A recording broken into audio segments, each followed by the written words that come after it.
Come on.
Power on. The Bluetooth device is ready to pair. The Bluetooth device is connected successfully.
Ideally, in the last position, it points right at the tip of my tool. So it's especially handy when you're working inside of a bowl or you're doing detailed work. Uh, Normally, when you're doing outside of a big bowl, you're looking at the top of the bowl and you're not looking at your tool anyway to see what your contour is going to be. But I find that this was really handy and easy to make. If I make it again, make another one, what I'll do is have it so it's made my block of wood so it's actually pointing straight forward, and then you get more angles to choose from as you tip it down. But huh? I carved a little piece of wood and to kind of fit the contour, and then I put some paste wax on and a little Bondo and squashed it on there, and then trimmed it afterwards. And it fits. I got a couple of screws in the back to hold it on. So, and these lights have all kinds of features. There's probably 8 different settings on here, and one nice setting is hands free, turns on and off. Out here it won't, but if you go here, it will. It's especially handy if you're working on cars or something. You got greasy hands and you don't want to touch the light. And mostly on Amazon, you get 2 lights for 15.99 or 16.99. So I got a spare one at home, and it pulls off, and it's USB rechargeable, and so it's real handy. Maybe I don't know if you people ever saw that before, or maybe it's new to me, so I don't know. It really works out good.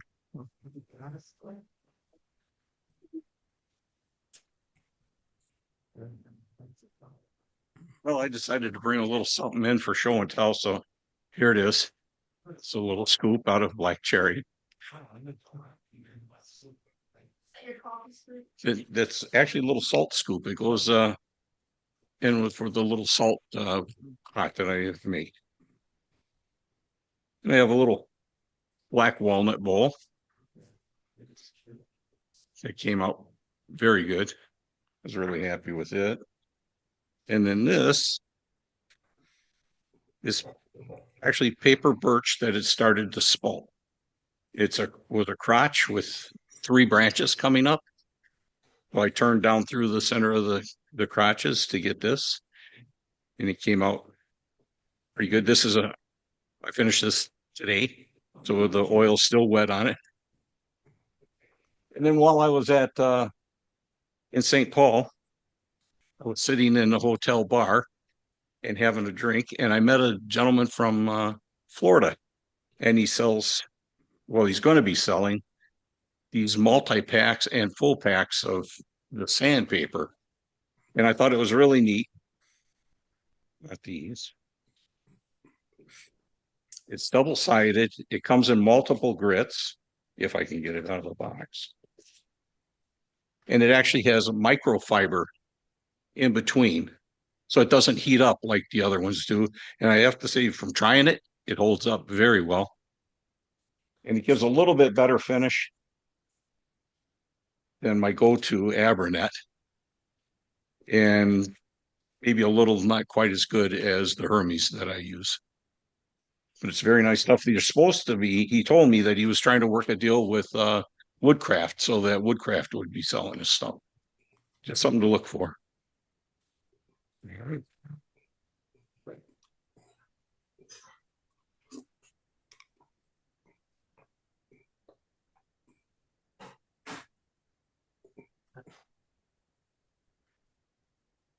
Well, I was one of the few people that showed up for both days of Sally Hall. And if she ever comes again, or you ever have a chance, you should go and work with her. She has all kind of different techniques of doing things. And her dirty pool, that was kind of interesting seeing her do that. Wasn't much of wood turning, but her turning, she does some wonderful work. Um, Ken was there, and Lee, and Ken was right. He was off over here, and all those lights were out. He was working in the dark all the time. So the rest of us were a little easier to take care of. But the one thing, I'm a fairly new turner, and so she was able to give me points on how to use some of the tools. These were actually made with traditional tools. I was a carbide turner before, still am a little bit, but she showed me how to use the tools and some techniques on that. So that was very good. But she's very precise. When I was turning the lid, she kept coming over and saying, no, work a little bit more. And so I'd work a little bit more and think it was as good as possible. And she'd say, no, no, do a little bit more. And so I ended up, and the one thing that she did show, or she did do, she does thin lids. And that's what I wanted to do instead of big blocky ones like I normally make for things. So it's ultra thin limb. And so you can work with scrap pieces of wood and still turn out a nice lid for the thing. So she had some good techniques for doing that. And then it's just a traditional bowl and decided to put a foot on it. So it was there. She also taught us how to turn knobs, which I'd never done before. So that was one for this one. And then I had a little extra time. So I actually made another one. I haven't decided what bowl it's going to go on yet, but she showed how to do little knobs and things to do things, and she had a really interesting tool that makes it real super simply to do the stud that you go inside. She took a standard open end wrench, 1/4 inch, ground the top edges, and she used that as her tool. When you get close to the right size, she simply used the open end wrench to go in. It peels it off, and you end up with a perfect 1/4 inch dowel at the bottom of your. Now, some of you are probably very good, and you can go in with your tools and do that. I could never duplicate that, so I left it on the thing. So my next bowl, I'll use this knob to put on that one. Huh. That's kind of an interesting, concept, using a basic tool instead of a, $80-$90 SKU of some sort. You use and she had a various group of them. You could use a $29 or a $25 or even $2 open end wrench and end up turning, sharpening the two ends, and you got yourself a tool to make dowels on there. So thank you. And anybody next year, like I say, you should go and take her classes. She is, it's really enjoyable. So I think Lee and Ken can attest to that also.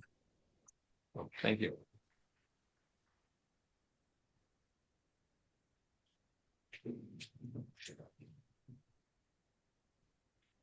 I went to the Sally Alt class, and that's my lidded bowl right there. Ambrosia maple and walnut lid. So my wife and I went on a cruise to celebrate our 25th anniversary this summer, and it was a Viking longboat thing. Got up the first morning, had breakfast, and got to looking at the bowls they served us our oatmeal in. And they had this really subtle off center. So this goes back to a demo that Lee White did a couple years ago. Remember when we made the off center bowls? So that's what this is. This is deliberately off center. If you look at this, it's very subtle.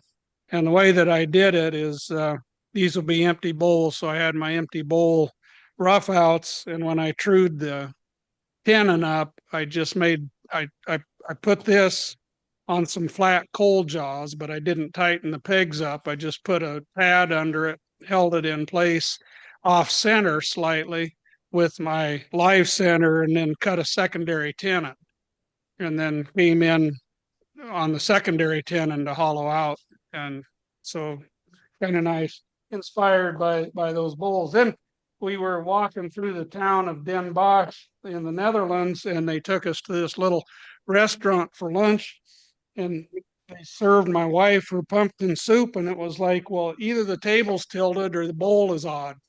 So it challenged me. If you look, I don't know, maybe you guys can see this, but I don't have that good a sight. So here it's about a 1/4 inch lower, and here it's the same height. And so that was actually a little easier than the other one. When I made my final cut for the foot and everything, I just shifted it over on the vacuum chuck a tiny bit, and then that made it wobble, of course. And one thing you'll notice is most of these, after I cut the decoration, and I'll put a little groove beside it, but this had enough wobble, I thought I'd stay away from it with the 3-point tool, is to not only do it on one side of the bowl. So anyway, that's my story. That's my stuff. Thanks for I wanted to thank those of you that picked our stuff up for the auction tonight. First, you guys have just absolutely astounded me on what you think is valuable, but that's beside the point. But thank you for honoring the time of the meeting and getting here early. We do appreciate it.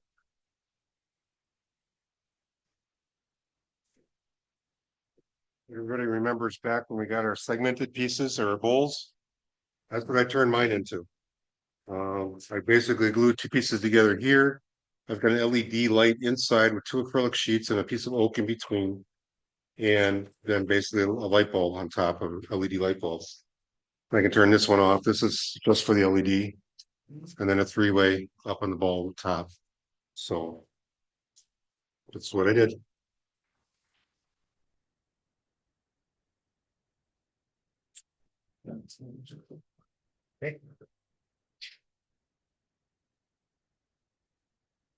I'm keeping this hid for a reason.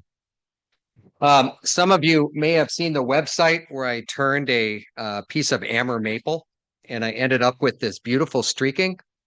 And my wife and I are sitting watching TV the other night and we heard a stone or something hit the window. And we thought, what was that? And so we went into the kitchen. We didn't see anything. And then the next morning, Becky says, oh my God. So that's what cracked the night before. Well, I turned it green. You know, I'm playing greenwood roulette, right? So the ideal thing she suggested is, well, too bad you can't fill that in with some kind of acrylic or something. But then I don't think it would turn round anyway. So I had a piece of black red cedar fly off of the lathe just as I finished it one day, and I cracked a whole chunk off of it. So I ran it through a saw and made two halves, and it's a perfect bowl for eyeglasses. They fit in there just right. And I have got seeing eyeglasses all over the house. So I'm thinking that just might be what I do with this thing. So, but anyway, just want to give you a little update on that. It is.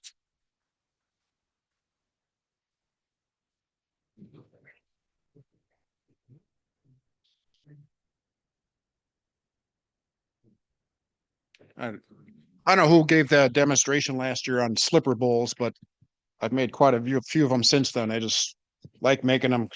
Really shows the grain and the character of the wood. And this obviously is from that walnut tree that the group helped take down earlier this year. I just love making these things. This is also started started as a slipper bowl also, but cracked and the bark fell off, and I don't know, just playing with it. You never know what you're going to end up with, and just a beautiful piece of wood. So that's what ended up. And this is nothing special, but back in June at the wood raffle, there was a chunk of wood on the table called mystery wood. This is it. So that's it.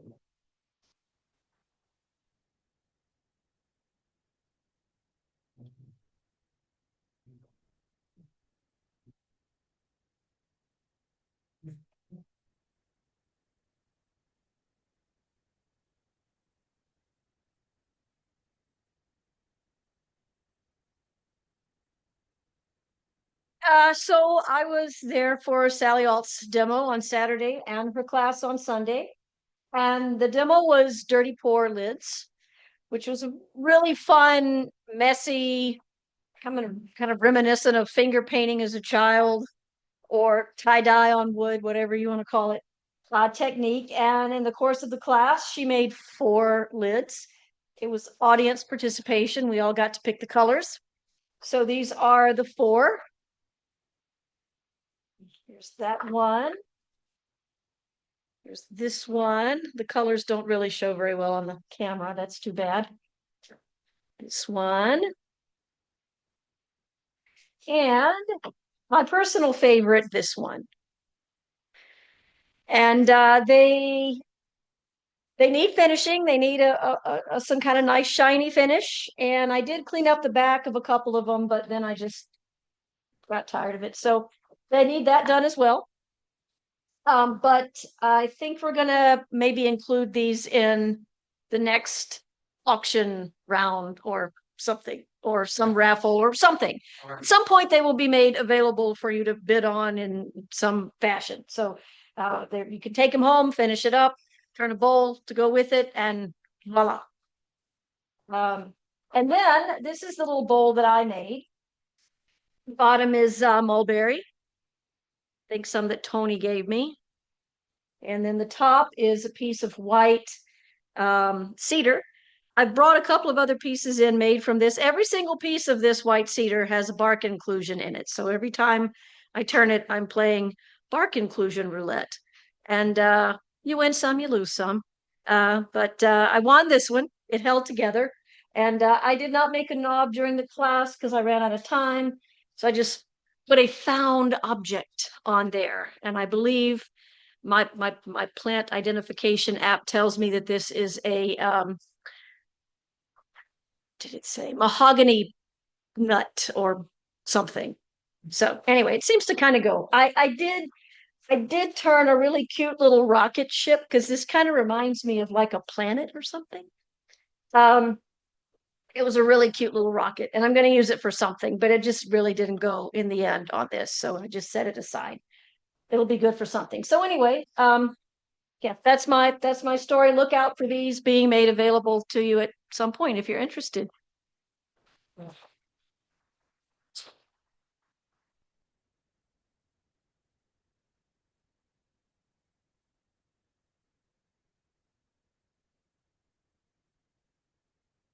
Hey, I wasn't planning on bringing anything, but I was taking bottoms off of stuff today.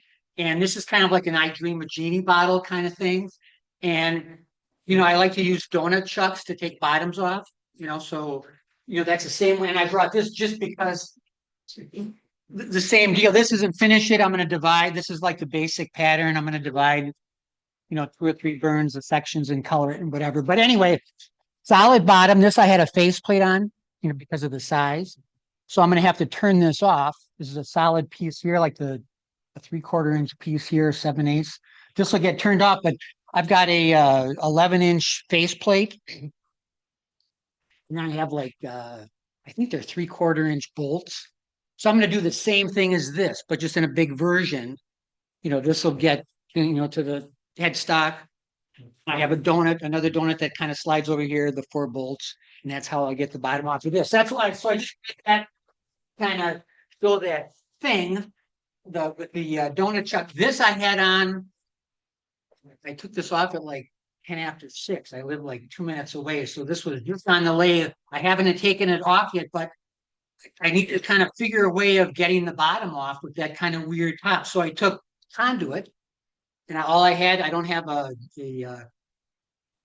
metal blade in my chop saw. So I just took a lame little pipe cutter, and I wasn't sure if I could get the dimensions, the length exactly the same, but I just pencil marked it, cut them. These are about like 3¼ inches. And I did it so the bottom is maybe like 1/4 inch. So it doesn't like set in the bottom. So it's just like a little spacer. So I haven't taken this off yet. And I just used wing nuts, something pretty simple. And let's just see how it turned out. And I use glue blocks pretty much on everything.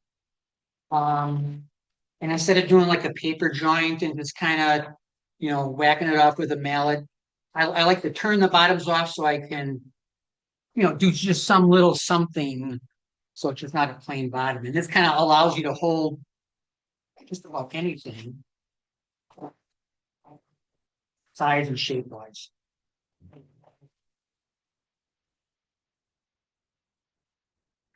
And I got a couple more like this kind of style, and I wasn't sure how I was going to get the bottom off. Oh, segmented. Oh yeah, these are both maple. This is 24 segments per ring. This is also maple, and these are 12s. So. I could have taken this off. I'll let John start his demo because I know he's got stuff to do. I'm just gonna take this off and I'll set it there and we'll see how it turned out. But if you haven't used donut chucks, they are so slick. I'm telling you. And you can, rather than having like a cold jug, even like with a bowl, you can still have your bowl sitting on a padded face plate, put a donut over the top of it, and you can completely get at this thing. You don't have to, be super delicate and then have to sand the nib off. You can get a finished product right away. This is on the chuck. And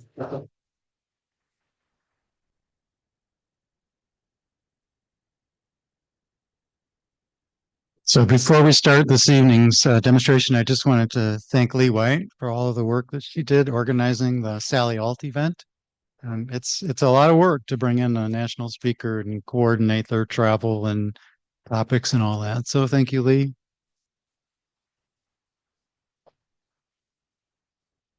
So John Benke is going to demonstrate turning pendants and using GluBoost as a finish. And I believe you're going to talk about comparing it to CA as well, right? Yes. And do you have a mic? Well, I'll turn this one off. All right. Thanks, John. There. Okay. Most of us start out turning pens. A lot of us, I'm sure, did. And I imagine most of you turned a pen at one time or another. How many of you tried a CA finish? Quite a few. So that's mainly the general go-to nowadays. When somebody's going to turn a pen, you do a CA finish. It's very durable. It holds up. It shines. It's all that. Now, as many people as raise their hand, there's 10 times that many of routines and how you do it. And that was a big thing in the pen turners forum. There were many, many, many arguments about what you do, and a lot of them were just on what paper towel to use to wipe on the CA. There was tons and tons of them, and people got excited. So since CA, and CA is still widely used, there's another product out, and it's called GluBoost. And there's actually, these are 3 different thicknesses essentially, and then this is the accelerator that you use. And interestingly, if you look on the bottle, in a lot of cases, one of the things you'll never find on a bottle of CA is that it's a finish. It's not on there. These do. These are a finish. And where this really came from is when you're repairing an acoustic guitar, and you know what kind of a finish is on those, and it's a very thick finish, and if you get a ding in it, and now you have to repair that, it's very difficult. Where this is where this came in, and you're able to fill that and shit and make it go away. So essentially that's kind of how that works. So we'll do some of this, and I've turned a bunch or a few blanks and got them all ready to go. Okay, we're good here. This particular one is actually kind of interesting because the grain's the opposite direction. This is ambrosia maple. So we'll see how this turns out. It should turn out nice. And you basically turn and sand like you normally do. I sand up to 400 grit on these. You see that good?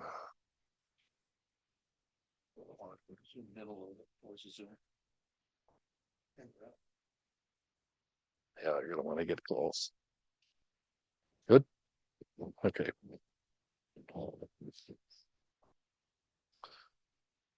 Okay. So the one thing about CA finish, and when I was doing it, for the most part, it's going to be 15 coats minimum I would put on, and I would start out with thin, and I'd put a bunch of thin on, and then smooth it out, and then start with some medium, and put that on and build it up, and the big thing is, I don't know, I could kind of draw it a little bit. If you imagine your pen tube or your pen like that, and when you take a piece of paper towel with CA glue and you wipe that on with the lathe running, it goes on like this, right? As you wipe it on, there's always some rolls. So the idea with the CA finish, and the big thing that I found out, it took me a while, is you have to build up enough of these coats so that you can sand it and get to all smooth CA.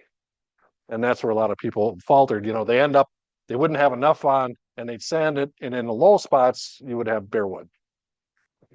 So that's really the big thing about the CA finish is you got to get enough coats on, get it thick enough so that you can sand it smooth and get all those scratches and everything out of it.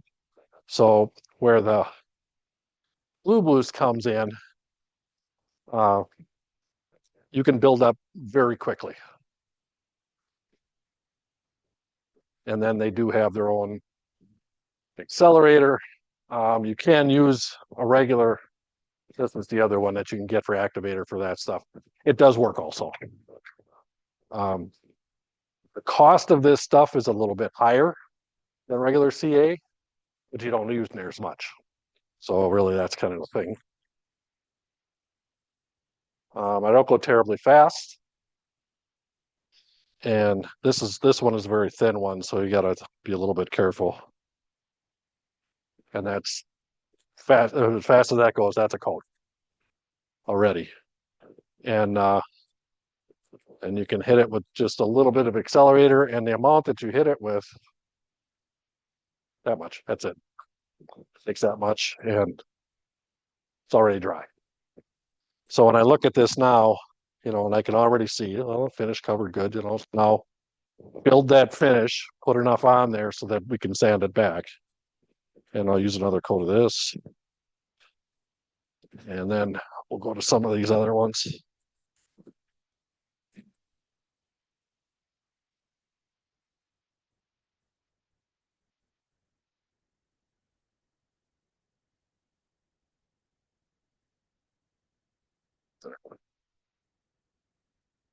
Yeah, this one is real thin.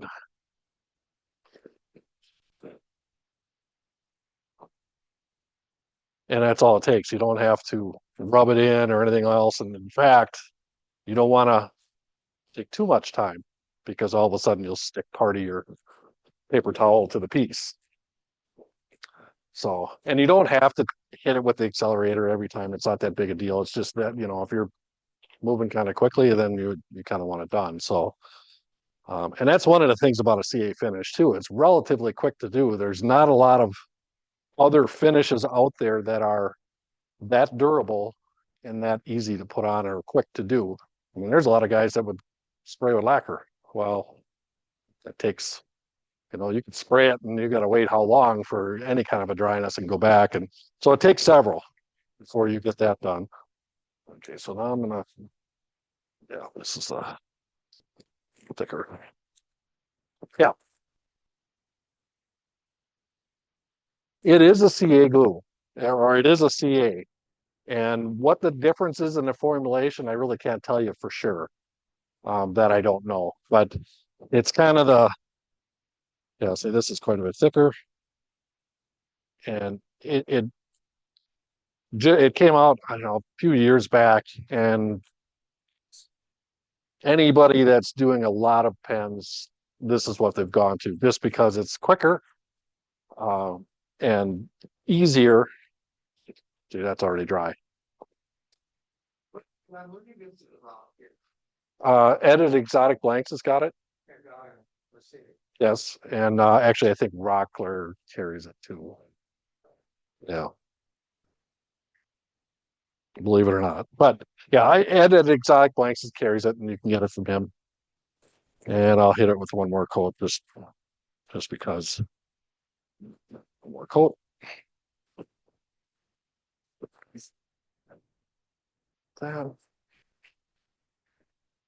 Yeah.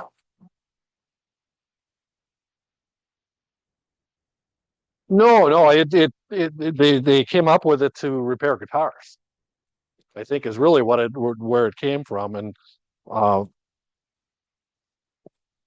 so it's really for making repairs on really high end, you know, that deep gloss finish for that sort of thing.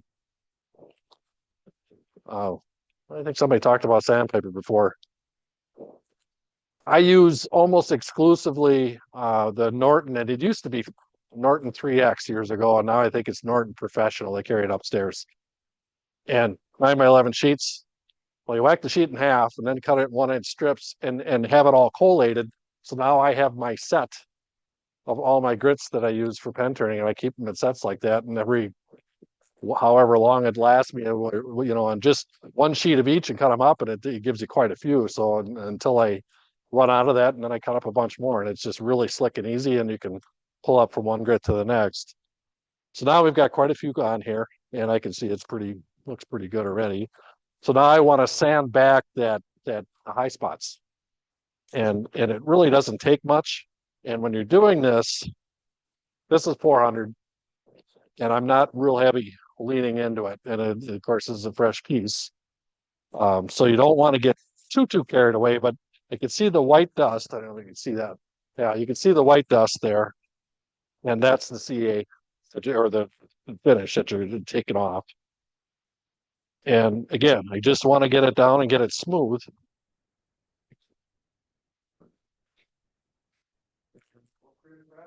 $400.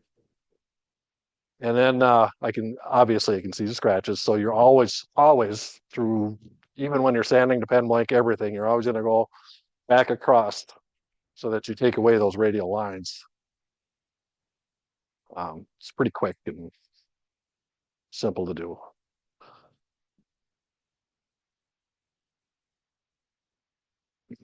Okay, so that should be there.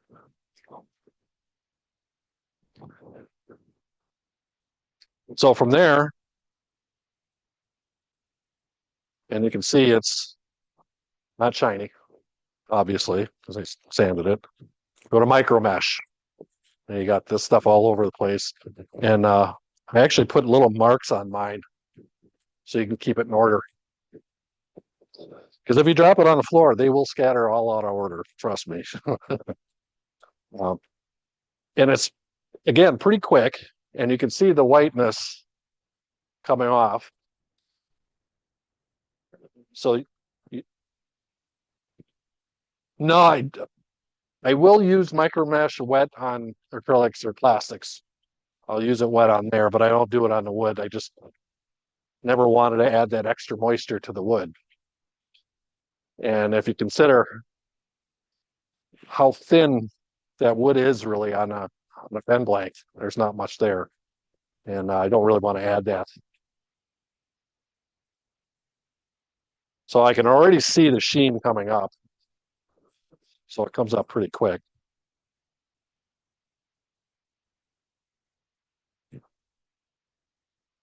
I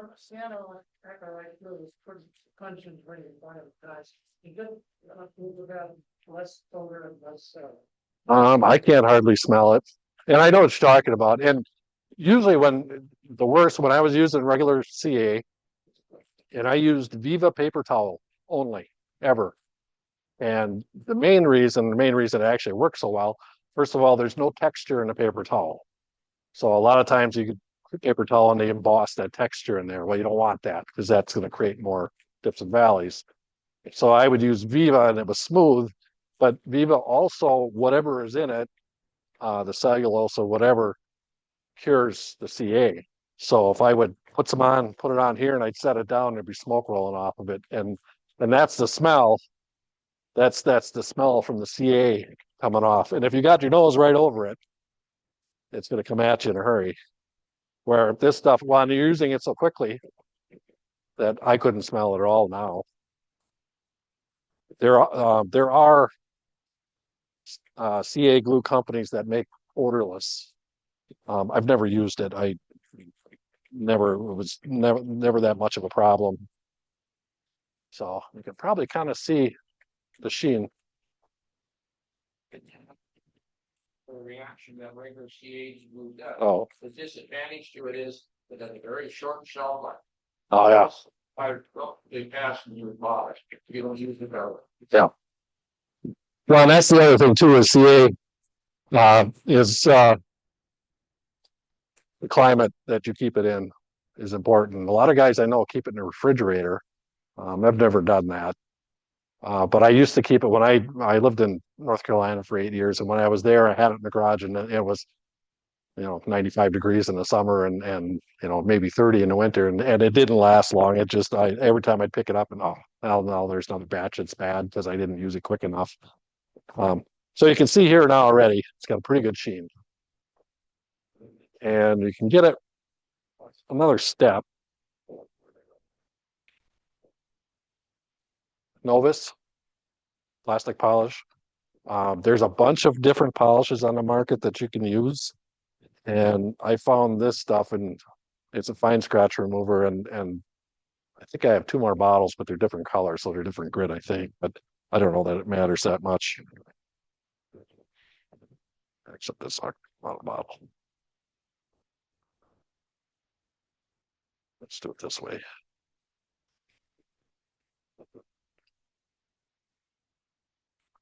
So a little of that, a little more speed.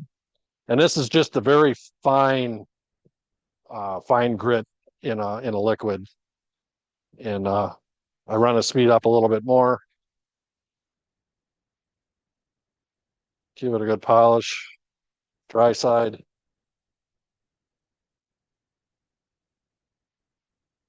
And that's it.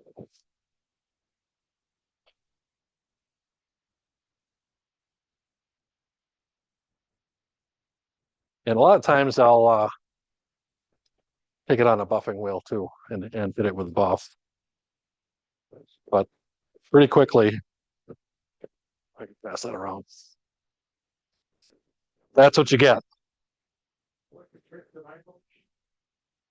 It comes in a pack. It starts out at what is it, 4,000, goes up to 12,000, I think, something like that. Yeah, and you could buy it. It comes in a set like that. We'll do another one here because there's a little variation. Let's see what I got here. This will work.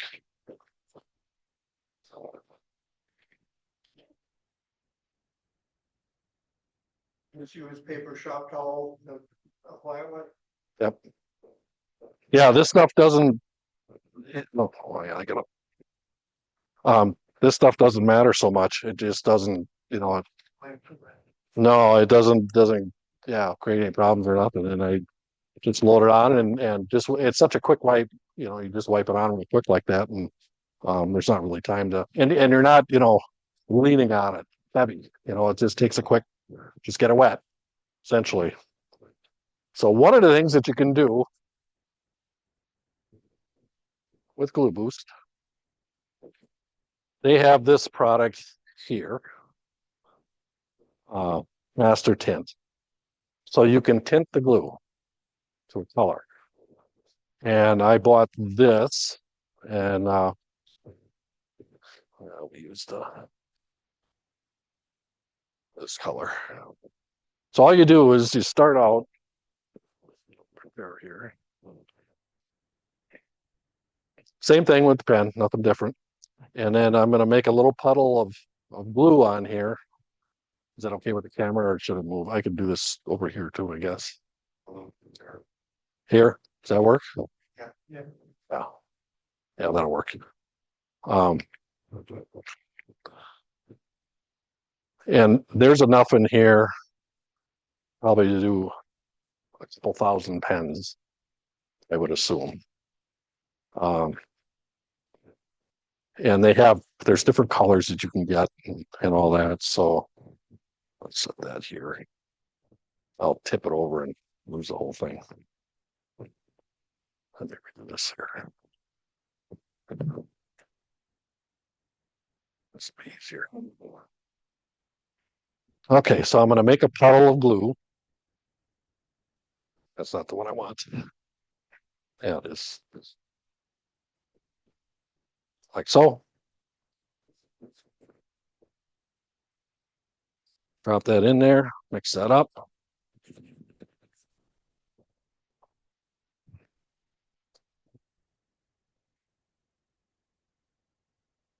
Oop. I had myself. I knocked that over.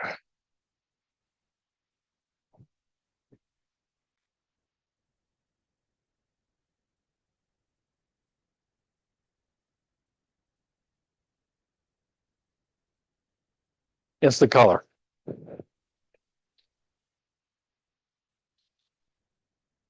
That went through about three sheets. It's pretty good. Now, once you do this, you don't want to reuse this because the color's still there.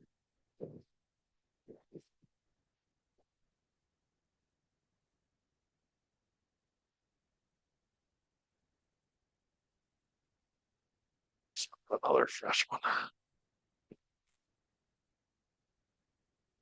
So the interesting thing with this too is the color is there, seeing it's already dry, and you can still see the grain. So it's not an opaque color. It's a transparent. So like this is bolted hackberry, I think, if I remember right.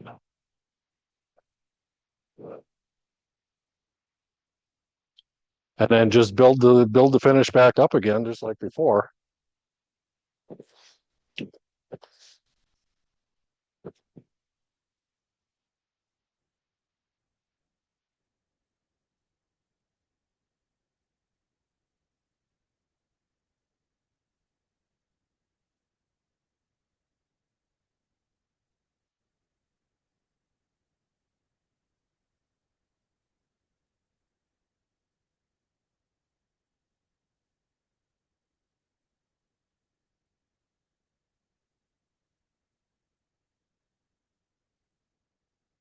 Okay, while this is going around.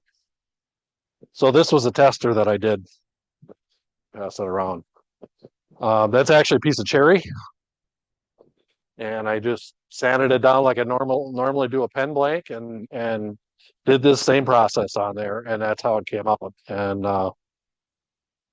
looks pretty good.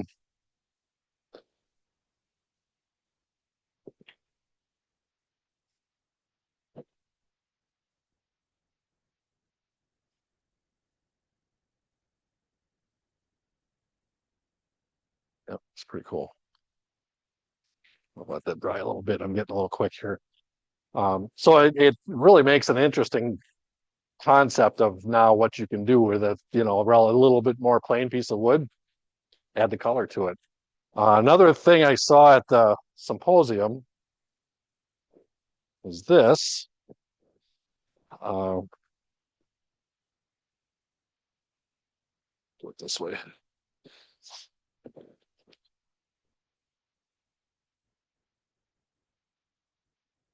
So this is bleach, and this is a Wenge blank. Okay, everybody knows what a Wenge looks like. What do you think of that?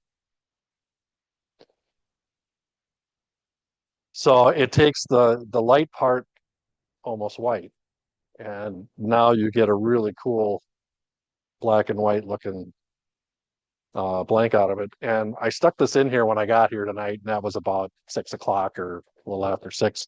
And I think within 10 minutes, it was already looking like this. So it's kind of cool. I can pass it around.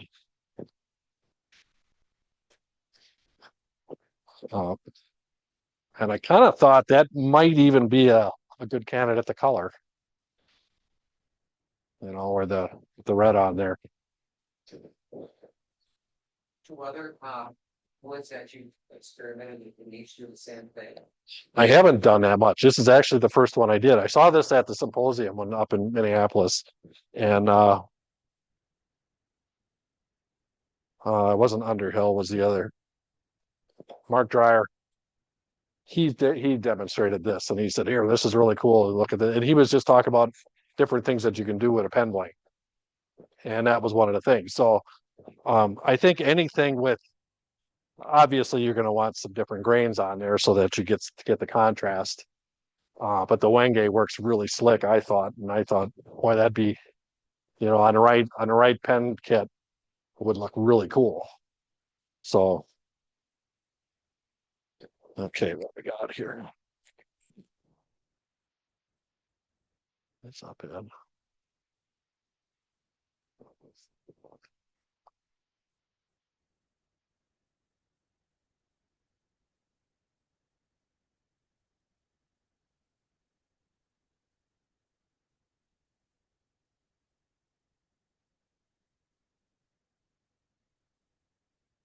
Pardon me?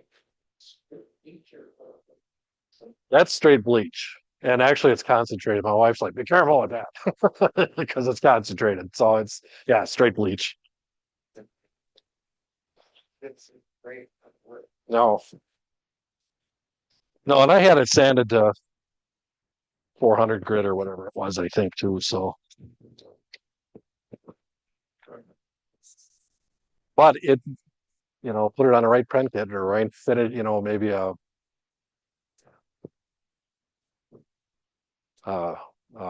black titanium, I think would look really cool on.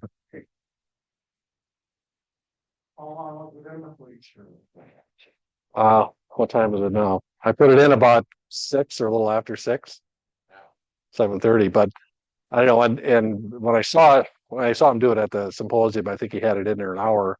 But within 10 minutes, I could see the difference already, and it was really quick. I was surprised it was that quick. Do you have to neutralize the bleach? Oh no, we'll find out. I haven't done. That's the first one I've done. So that's. I thought, well, let's give it a shot. And I don't. I thought about that too, and I thought, well, I could just rinse it with a little water and neutralize a little bit, and throw a seed over it and see what it does. But With furniture repair, she uses bleach to like literally bleach the wood to yeah, set off stains or whatever, and she preps and NHL. well, just that. Yes. That right, right. Yeah, that makes sense. Yeah. Well, alcohol probably would be better than you wouldn't get to introduce that moisture into the blank either, really.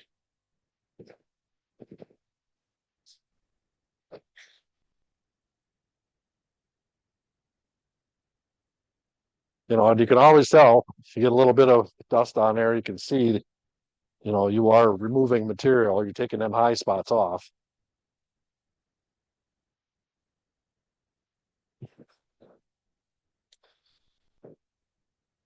And I just happened to buy the red.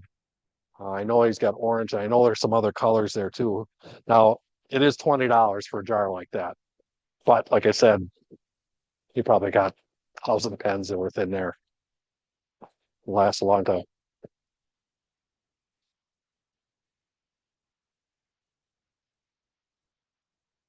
No, it's Master Tint. And it's actually made by GluBoost. So it's their product. So, and it's just a powder, and I probably put more than I needed to in the mix too when I did it. Uh, so yeah. Well, and that's why I got these little sticks, and I could put it on there, and then it's covered in.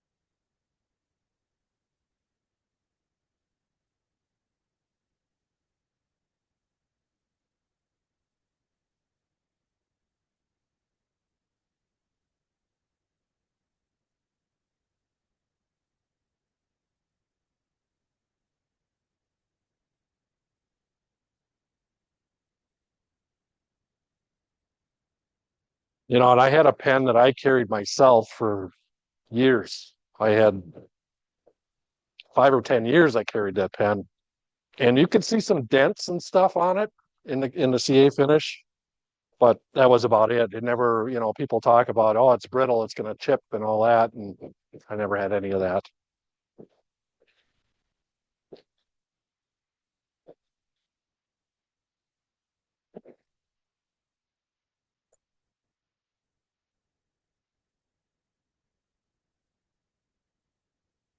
Okay, so it really turned out cool. And the cool thing is like I said, it's transparent, so you can still see the grain, and it's. Let's see, I'll pass that around. That was spalted hackberry, is what it was. Okay. So that's the GluBoost. Any questions on a GluBoost otherwise? Any? Yes. Yes. Yes. No, it comes all, yeah. If you, are you familiar with exotic blanks? Yes. And Ed, well, I used to be a member. Anyway, he's been up here a number of times. He's from Racine, and he sells it. And yeah, he sells it as well, you can buy it separately or you can get it, and you'll get probably the orange and the blue one, and then the accelerator comes in a kit, and don't quote me now, but it's like $40 or somewhere in that neighborhood, something like that. But like I said, you can get a lot of pens out of it, and you're not using as much. Is really what it boils down to. Yeah, I put, maybe two of the thin, and I'll maybe put three of the medium, three or so. No, right. In CA, it very often it was 15 coats. And now the only thing I haven't tried it on, and if anybody knows about this, um, olive wood or rosewoods, any of these oilier woods, cocobolo is a real big one for that. Difficult to get a CA finish on it because of the oil content. Okay, and I used to. There were times when I would put on a finish, go through all the steps, and find dull spots where it didn't stick, and sand it back and do it again. And sooner enough, you get enough buildup that you can build up and get a good finish. But where the oilier part is, and the guys that they were all over the place on that. They'd say, "Oh, wipe it down with alcohol, everything else, trying to get that oil down." Part of it too is when you sand and create any heat, that brings that oil to the surface too. But the GluBoost may work on that too, just as well.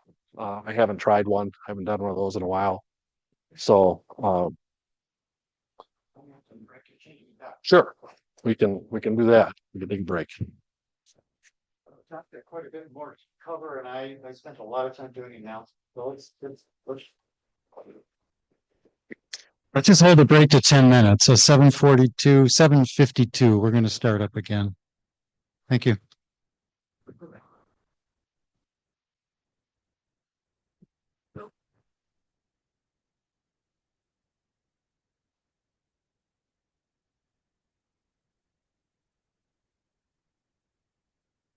I was curious. I did a quick, you said you didn't know what the formulation of it was, or I looked it up.